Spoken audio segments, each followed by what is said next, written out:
Tidak ada perang yang benar-benar dimulai, dan tidak ada perang yang benar-benar berhenti. Yang ada adalah jeda yang menipu. Hari ini, dunia melihat satu titik kecil di peta. Selat Hormuz, sempit tapi menentukan. Disinilah arah konflik global sedang ditentukan. Dan mungkin disinilah kesalahan terbesar sedang dibuat. Karena ketika jalur ini terganggu, yang terguncang bukan hanya satu negara, tapi seluruh dunia.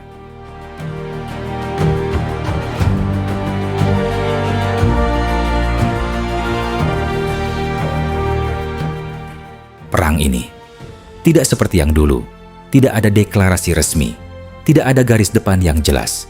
Yang ada serangan terbatas, balasan cepat, dan negosiasi yang gagal. Hari ini bicara damai, besok rudal diluncurkan, pembicaraan runtuh, blokade dimulai, dan dunia tidak bergerak menuju damai, tapi juga tidak menuju kemenangan. Ini bukan kemenangan cepat, ini bukan kekalahan cepat, ini adalah kebuntuan.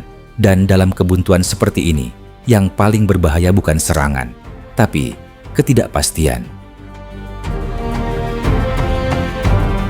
Trzecia Rzesza i jego flaga powinna wyglądać dokładnie tak. Amerika mengambil langkah besar, blokade laut, tekanan maksimum, targetnya jelas, Iran. Tapi hasilnya tidak sesederhana itu. Minyak naik, pasar panik, distribusi terganggu, hampir 1/5 energi dunia melewati jalur ini. Dan ketika jalur ini terganggu, yang pertama terdampak bukan Iran, tapi dunia. Harga melonjak, asuransi kapal naik, rute perdagangan berubah. Ini fakta yang tidak bisa dihindari.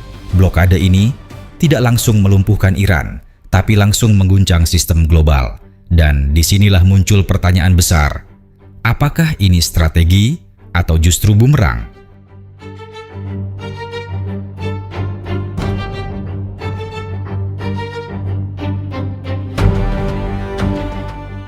Selama bertahun-tahun, Iran hidup di bawah tekanan.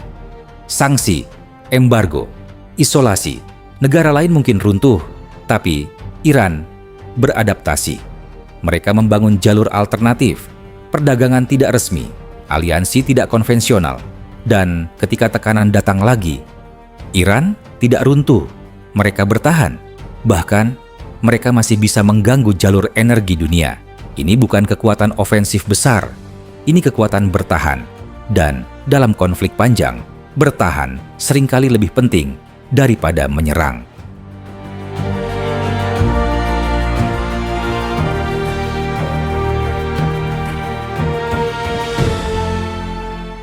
Sekarang lihat ke dalam aliansi Barat, NATO.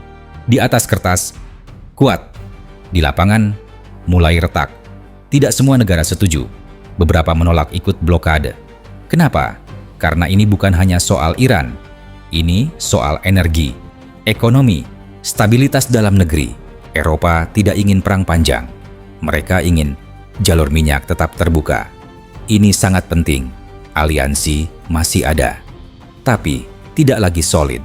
Dan dalam geopolitik, retakan kecil bisa menjadi awal dari pergeseran besar.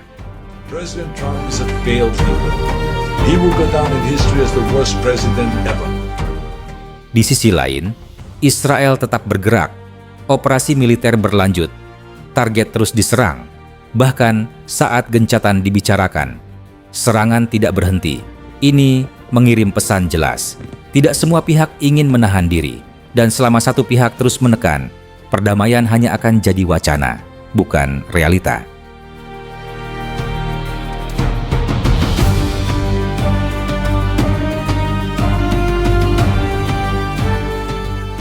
Di tengah semua ini, kepemimpinan Amerika berada di posisi sulit.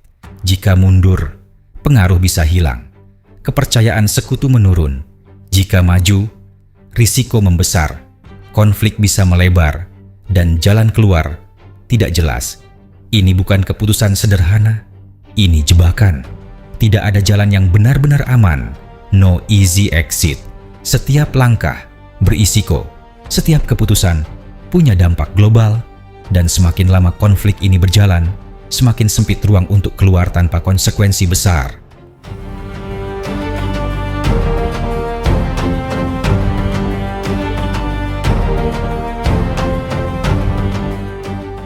Selama ini, sanksi adalah senjata utama, tekanan ekonomi, isolasi finansial. Tapi sekarang, dunia mulai berubah. Beberapa negara mulai mencari alternatif, sistem pembayaran baru, kerjasama lintas blok. Sanksi masih ada, masih digunakan, tapi tidak lagi sekuat dulu. Ini bukan berarti kekuatan hilang, tapi menunjukkan satu hal, dunia tidak lagi satu arah. In his social media account has been very clear. Means because this is obvious to anyone who's paying any attention that if you work in the White House, bring the Ini bukan tentang siapa benar atau siapa salah. Ini tentang siapa yang mampu membaca arah. Dunia sedang berubah. Aliansi tidak lagi mutlak. Kekuatan tidak lagi absolut. Dan mungkin yang kita lihat hari ini bukan akhir konflik, tapi awal dari tatanan baru. Kalau kamu ada di posisi mereka, kamu akan mundur atau maju tanpa tahu jalan pulang? Tulis di komentar. Dan jika kamu ingin analisis seperti ini, tanpa filter, tanpa sensasi kosong, subscribe. Karena dunia tidak akan menunggu kamu siap.